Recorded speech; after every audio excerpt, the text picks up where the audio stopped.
What if the only thing standing between you and greatness is brutal honesty, not motivation, not talent, just raw, relentless discipline so extreme it turns you into someone unrecognizable?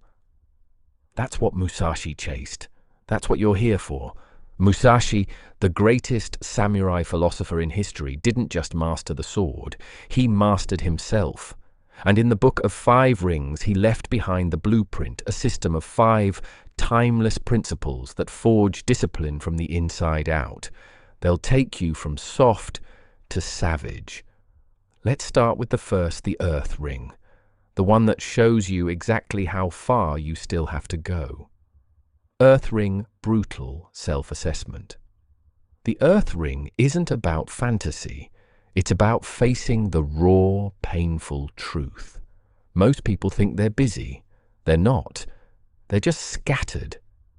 Musashi once said, "The warrior is the twofold way of pen and sword." He meant this sharpen both mind and body. But before you can train either, you need to confront where you actually stand. After defeating his rival Sasaki Kojiro in one of the most legendary duels of all time, Musashi didn't throw a celebration. No parades, no victory speeches. He vanished into a cave for 2 whole years. Why? To study himself. Even in triumph, he saw his flaws. That's Earth Ring mentality. Modern-day Gohan, the illusion of productivity. Let's bring this to today. Meet Gohan. Every morning, Gohan wakes up groggy, grabs his phone, tells himself he's starting the day. But what does he really do? Scrolls emails in bed, shows up late to work, opens 15 tabs, jumps from task to task. Lunch becomes a 90-minute YouTube binge. The afternoon is just more of the same, more tab switching, more phone time. By 7 p.m., he's drained. Such a busy day, he thinks. Sound familiar? Now here's the turning point. Gohan decides to track every minute of his week, and the results slap him in the face. 6 hours a day on his phone, 2 hours of actual deep work, 8 hours lost in meaningless motion. That's the Earth Ring truth. It forces you to look at every detail and the full picture, no lies, no filters. The core realization. When you track your time, you stop fooling yourself. You're not busy. You're bleeding focus. You don't need more hours in your day. You need to stop wasting the ones you already have. This crushed Gohan. He saw it clearly. Now he wasn't a time warrior. He was a distraction addict in denial. His schedule was packed, but empty. His exhaustion wasn't earned. It was self-inflicted. And here's the twist. Most people are only genuinely productive for 2 to 3 hours a day. The rest, fake work, busy work, avoidance dressed up as effort. This is exactly why motivation always fails. You can't motivate your way out of delusion. You need Earth Ring clarity first. So track everything. Yes, everything. Let the truth slap you awake. Accept the ugly data.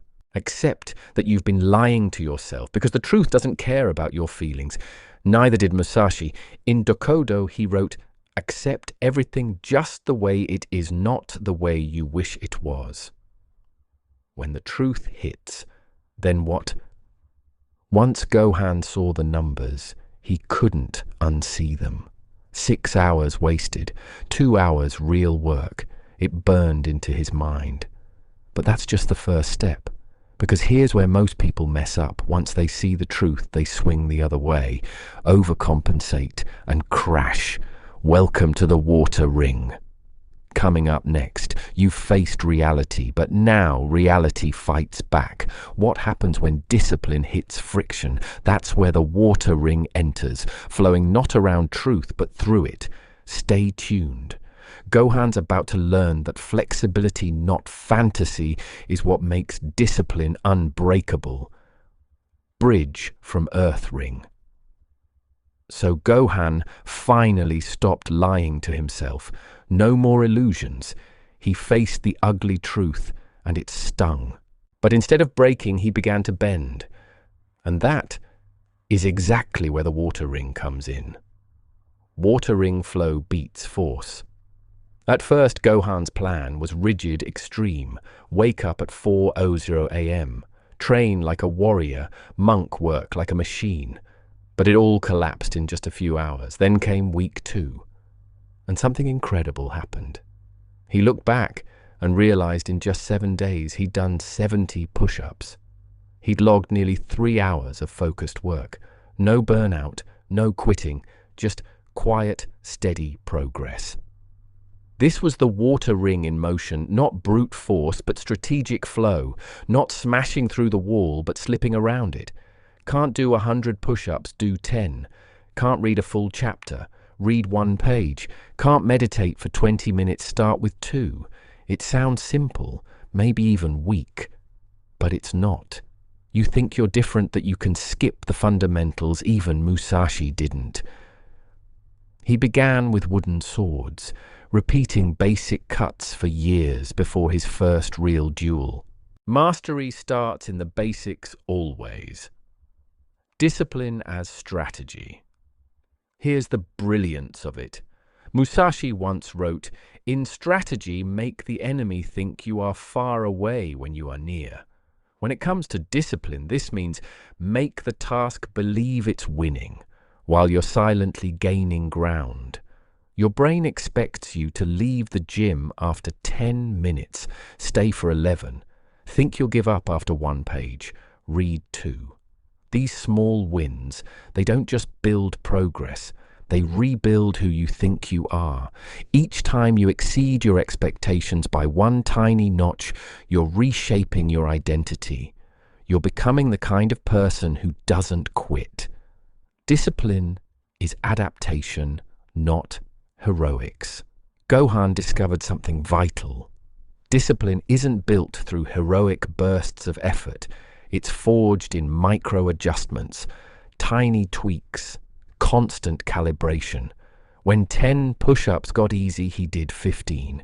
When 25-minute deep work sprints felt short, he stretched to 30. No drama, no burnout, just consistent movement forward. Like water wearing down a rock, not by force, but by persistence. Your habits are the same. Big dramatic effort fades. Small daily consistency carves through anything. By week 4, Gohan wasn't forcing himself anymore. He was waking up at 5:00 a.m. on his own, working out for 45 minutes like clockwork, getting in 4 solid hours of deep work, not because he pushed harder, but because he flowed smarter. But then the fire ring emerges. And just when things started to feel right, when momentum kicked in, when progress finally felt real, something darker showed up. A new enemy, one far more dangerous than any schedule failure or early alarm. Comparison, fire ring, when progress breeds pain.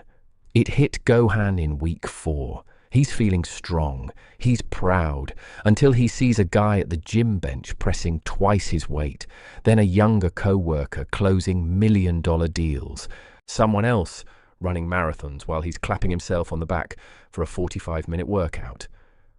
Suddenly, he's furious.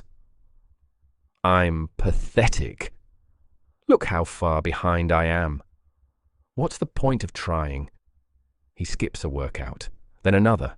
The spiral begins. This is where the fire ring changes everything, fueling the flame. The right way. Musashi wrote about fire, how it spreads, how it devours, and how it transforms. Most people let fire burn them alive. But true warriors, they use the flames to forge steel. Musashi learned this early. His father died when he was just 7. He could have drowned in grief. Instead, he trained 14 hours a day. Every swing of his wooden sword fueled by a storm inside him, not despite the anger, but because of it. The difference, he never turned that fire inward. He didn't burn himself, he aimed it at his weakness. In Dokudo, he wrote, "Do not be jealous of others' good or evil, not because jealousy is wrong, but because it wastes your most powerful energy." Every second you spend angry at someone else's success is a second you could have used to destroy your own mediocrity. That's the fire ring principle. Anger is not the enemy. Misdirected anger is. Gohan's turning point. Gohan's shift came in one moment, staring at the mirror, ready to spit out, "I'm pathetic." But he caught himself, he paused, and instead he said, "I refuse to stay pathetic." Same emotion, different direction. He didn't suppress the fire, he redirected it. That inner voice whispering, "You're not good enough." That's not your enemy. That's your drill sergeant, your inner coach. And it's not asking you to hate yourself, it's begging you to fight harder, turning anger into action. From that night on, Gohan created a ritual. Every evening he wrote down what pissed him off about his own choices, specific actionable things. Only did 30 push-ups today. Checked phone during deep work. Ate junk for lunch again. Then he flipped the script. Each complaint became tomorrow's mission. 30 push-ups, tomorrow minimum, 35. Phone checking, tomorrow phone stays in another room. Lunch, regret. Tomorrow healthy meal prepped in advance. And just like that, his fire was no longer chaos. It became fuel, controlled, directed, devastating. Bridge from fire ring. Redirecting anger changed everything for Gohan. Once his rage had a mission, he stopped attacking himself and started attacking his weaknesses. But as his fire sharpened his blade, a quieter threat was approaching success. And that's when the wind ring appears. Wind ring, when winning becomes the trap. Emotions, anger, jealousy, frustration. They're not good or bad. They're energy. What matters is where you aim them. Aim that energy inward and you'll self-destruct. Aim it at your weaknesses and you evolve. Gohan kept evolving through a daily ritual. Each morning he stared down the parts of himself he hated. No sugarcoating. Each evening he turned that discomfort into a specific plan. This wasn't toxic positivity, this was productive rage, laser-focused fury. And the results? In just 2 weeks, his growth doubled. Not because he found some secret motivation hack, but because he stopped wasting fire on shame and started using it to forge his next step. The anger had always been there, but now it had direction. Still, fire alone isn't enough, because when you start winning, when the discipline starts paying off, a new trap opens, a trap that has broken more warriors than any sword ever could. The seduction of success.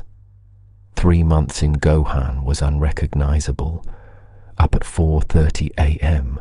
without an alarm, knocking out 100 push-ups like a warm-up, putting in 4 deep work hours a day like clockwork. Friends stared. What happened to you? Family joked that he must have joined a cult. But then came the whisper. You've made it. You're disciplined now. You can ease up. So he did. He stopped tracking his time. Skipped his evening reflections. I don't need that anymore. I've got this. 1 missed workout turned into 3. 4-hour work blocks shrank to 2. Within 2 weeks, half his progress was gone. That's when the wind ring showed its power. The illusion of arrival. In the Book of Wind, Musashi wrote about other schools of strategy, not to flex, not to boast, but to stay grounded, to stay a student. Many people assumed he was just showing off. They were wrong. Even after 30 straight victories, Musashi kept studying. At age 50, after defeating every sword school in Japan, he wrote, I have not yet reached the way. Let that sink in. 50 victories. Undefeated. And he still called himself a student. Why? Because the enemy was never just out there. The real enemy is inside the version of you that thinks you've arrived. The discipline of staying humble. Musashi obsessed over studying other schools, not to steal their moves, but to stay sharp. Every time he thought he knew it all, a new perspective would reveal blind spots. That's what kept him growing, while others grew soft. Gohan learned this the hard way. The moment he stopped tracking, he began to slip. Not because tracking is some magic trick, but because tracking keeps you honest. The second you believe you don't need the system anymore, you've already lost. Here's a painful contrast. Musashi at 60 victories, I am a student. You at 60 days, I've got this. He stayed hungry for decades. You got comfortable in weeks. The wind ring revealed a harsh truth. Every level of discipline brings new dangers. Beginners struggle to start. Intermediates struggle to stay consistent. The advanced. They struggle not to believe they're advanced. So Gohan created a new rule. Every month find someone better, someone who makes your progress feel small. Study their methods. Let discomfort fuel you again. That discomfort, it becomes your compass, always pointing to where growth lives. This is why Musashi studied other schools.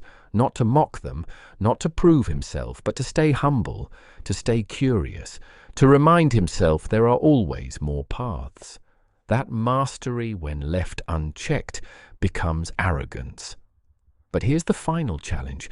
Knowing you should stay humble is one thing. Actually, staying humble while winning, that's another. And that brings us to the final, rarest ring, the one most never reach. Void ring when the battle becomes you. 6 months in Gohan hit a wall. But this time it wasn't physical. It wasn't mental. It was existential. He looked around and a terrifying thought hit him. This never ends. The early wake-ups, the time tracking, the fight against weakness, forever. The idea made him sick. When does it stop? When do I finally get to just be disciplined? The answer, never. That's what the Void Ring teaches.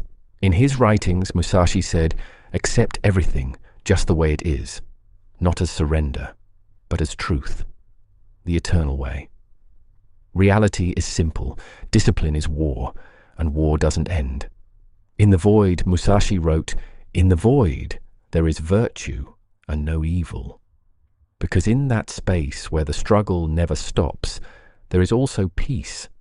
It's the peace of becoming someone for whom struggle is normal, for whom difficulty isn't an obstacle, it's a lifestyle, where hard is not temporary, it's just what is. This is where most people break. They think discipline is a bridge. Work hard now, coast later. Build good habits, now relax later. But that's the lie that kills momentum, because the bridge, it has no end. The shift that changes everything. Gohan's final transformation happened in one moment. Exhausted, frustrated, ready to quit. He asked the same question again. When does it get easier? And then the answer came. It doesn't. You get stronger. That shift was everything. Stop asking, when will this get easier? Start asking, what's today's battle? Because in the Void, you realize there is no easy. There's only stronger. Discipline doesn't become easy. You become the person who does hard things, automatically. Not because it's fun, but because it's what you do. Practice is the point. Musashi painted every day. Not to become a painter, but because warriors paint. He practiced calligraphy. Not to become a writer, but because warriors write. It was never about the outcome. It was about the practice. That's what Gohan finally saw. The early alarms, the workouts, the tracking. They weren't a path to something else. They were the destination. This was the way of the warrior. The Void isn't empty. It's full of acceptance. Accept that you'll fight laziness tomorrow. Accept that you'll track time forever. Accept that mediocrity will always try to claw you back. And here's the paradox. When you fully accept that struggle is forever, it stops being a struggle. It becomes your nature, like breathing. You don't try to breathe, you just breathe. Discipline becomes the same. It becomes you. The final realization. Each ring builds the next. Earth shows you the truth. Water gets you moving. Fire gives you fuel. Wind keeps you humble. Void makes it permanent. Gohan no longer asks, "When will this end?" He asks, "Where do I begin today? What weakness gets attacked today? What growth gets earned today?" Because in the void, he realized something beautiful. The struggle isn't the price of discipline. The struggle is the discipline. The war never ends. And that is exactly why you never stop becoming stronger. The rings are waiting. The question is, are you